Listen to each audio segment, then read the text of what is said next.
Babaeng service crew sinabuyan ng asido dahil sa selos. Naritong news ni Daryl Justin. Sinabuyan ng asido ang mukha ng isang babaeng service crew dahil umano sa selos sa Cainta, Rizal. Kinilala ang biktima sa alias na Ann, isang service crew sa isang fast food chain, habang ang suspect ay kinilalang si alias Ann Janet. Ayon sa ulat, isang kasamahan sa trabaho ni Ann ang nagsabi na may naghahanap sa kanya sa labas ng establishmento.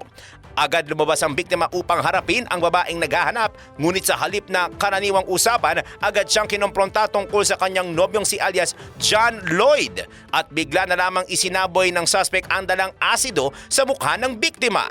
Dahil sa insidente, nagtamo na matinding pinsala sa mukha si Ann, partikular ang kanyang kaliwang mata na kaagad naman siyang isinugod sa ospital. Samantala, nadakip ang suspect at nasa kustodiya ng pulisya. Nakatakda siyang isailalim sa inquest proceedings para sa kaukulang reklamo kaugnay ng insidente.